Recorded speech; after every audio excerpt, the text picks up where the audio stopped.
नमस्कार दोस्तों, अनसुलझी कहानियों के एक नए एपिसोड में आप सभी का बहुत बहुत स्वागत है। इस वीडियो को शुरू करने से पहले हम आपको ये स्पष्ट रूप से बता दें कि हम किसी भी प्रकार के अंधविश्वास का समर्थन नहीं कर रहे हैं। बस हम आपको एक मिथक से परिचित करवाना चाहते हैं।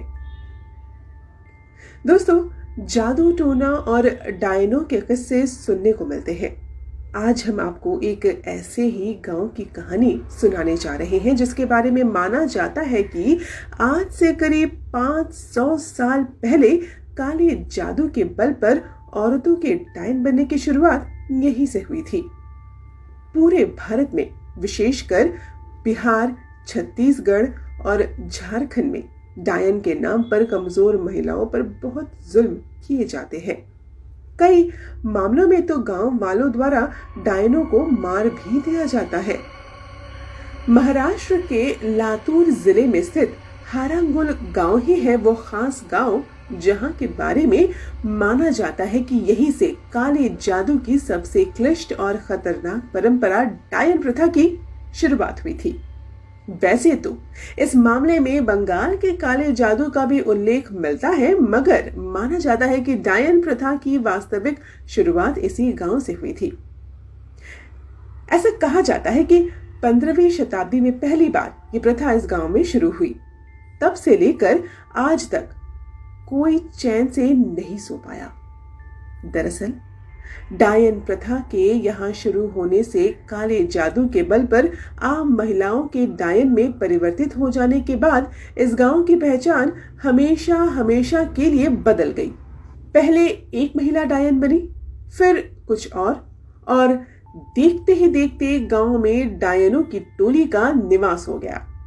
शुरू में तो भोले भाले गांव वालों को इन सब के बारे में कुछ समझ न आया, पर जब इन डायनों का साया यहाँ गहराने लगा तब गांव वालों को इस बात का एहसास हुआ कि वे किस बड़ी मुसीबत में फंस गए हैं।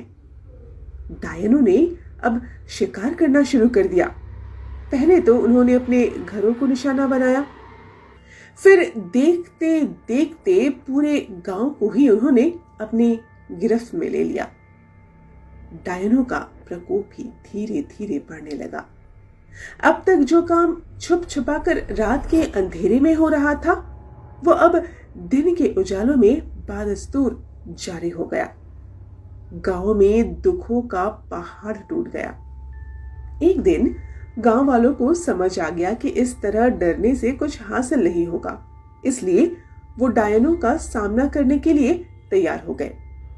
डायनों को पकड़कर उन्हें पेड़ के साथ बांधकर उन्हें जिंदा जलाने लगे। लेकिन बुरी ताकत इतनी जल्दी पीछा कहाँ छोड़ती है।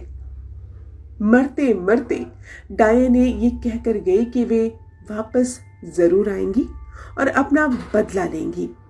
आज ये गांव सुरक्षित तो है, लेकिन डायनों के प्रकोप से पूरी तरह मुक्त नहीं है। तभी तो आज भी इस गांव की सीमा के अंदर बहुत सी चीजें, जैसे पेड़ों पर कील ठोकना, रात को पेड़ के नीचे सोना या थूकना, वर्जित है।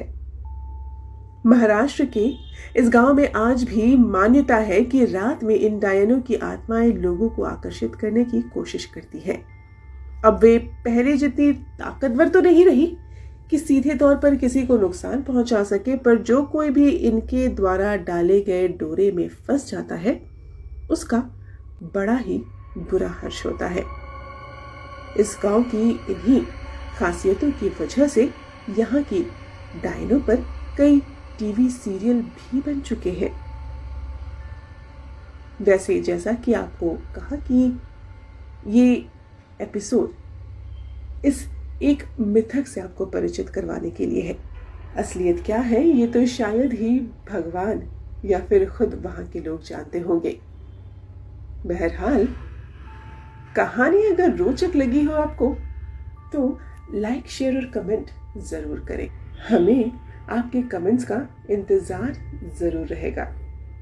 और ऐसे ही और रोचक तथ्यों के लिए, रोचक कहानियों के लिए, किस्सों के लिए और जानकारियों के लिए लोकल टीवी के साथ जरूर बने रहें।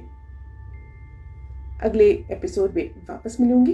तब तक के लिए मैं पापिया लेती हूँ आप सभी से विदा। नमस्कार।